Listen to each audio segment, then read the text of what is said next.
T20 ലോകകപ്പ് 2024 തുടർച്ചയായ 3 വിജയങ്ങളുമായിട്ടാണ് India super 8-ൽ പ്രവേശിച്ചത്. 15-അംഗ ഇന്ത്യൻ ടീമിലംഗമായ മലയാളി താരം സഞ്ജു സാംസനെ കഴിഞ്ഞ 3 മത്സരങ്ങളിലും അവസാന 11-ൽ ഉൾപ്പെടുത്തിയിരുന്നില്ല. ഇനിയുള്ള മത്സരങ്ങളിൽ ശിവൻ ദുബെയ്ക്ക് പകരം സഞ്ജുവിനെ കളിപ്പിക്കണമെന്ന് ലോകകപ്പ് നേടിയ ഇന്ത്യൻ ടീമിലംഗമായിരുന്ന എസ് ശ്രീശാന്ത് അഭിപ്രായപ്പെട്ടു. ബാറ്റർ എന്ന നിലയിൽ മാത്രം ശിവൻ ദുബെയെ കളിപ്പിക്കുകയാണെങ്കിൽ അതിനേക്കാൾ മികച്ചത് സഞ്ജുവാണെന്ന് ശ്രീശാന്ത് ചൂണ്ടിക്കാട്ടി. ഓൾറൗണ്ടർ എന്ന നിലയിൽ പന്തെറിയാൻ ദുബെയെ ഉപയോഗിക്കുന്നില്ലെങ്കിൽ ടീം മാനേജ്മെന്റ് മാറി ചിന്തിക്കണമെന്നും അദ്ദേഹം അഭിപ്രായപ്പെട്ടു. 2007-ൽ T20 ലോകകപ്പ് നേടിയ ഇന്ത്യൻ ടീമിൽ അംഗമായിരുന്നു ശ്രീശാന്ത്.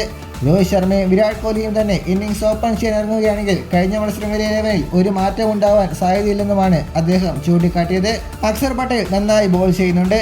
ശിവൻ ദുബെ ആദ്യ 2 മാച്ചുകളിൽ നന്നായി കളിച്ചിരുന്നു. എന്നാൽ ബാറ്റ് കൊണ്ട് അദ്ദേഹത്തിന് എന്താണ് ചെയ്യാനാവുകയെന്നത് നമുക്കറിയാം.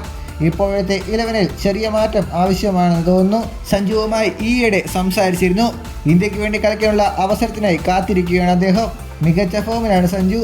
വിക്കറ്റ് കീപ്പിംഗ് റോളിൽ മാത്രമല്ല നന്നായി ഫീൽഡ് ചെയ്യാനും സഞ്ജുവിന് കഴിവുണ്ട്. ബാറ്റിംഗ് ഓർഡറിൽ ഹർദിക് പാണ്ഡ്യയ്ക്കും രവീന്ദ്ര ജഡേജയ്ക്കും ഒപ്പം സഞ്ജുവിനെ കളിപ്പിക്കണമെന്നാണ് എൻ്റെ അഭിപ്രായം. വലിയ സ്കോർ പിന്തുടർന്ന് വിജയിപ്പിക്കുന്ന ചേസ് മാസ്റ്റർ കിങ് ആയ വിരാട് കോഹ്ലിക്ക് അവസാന ഘട്ടത്തിൽ മികച്ച പിന്തുണ നൽകാൻ സഞ്ജുവിന് കഴിയും.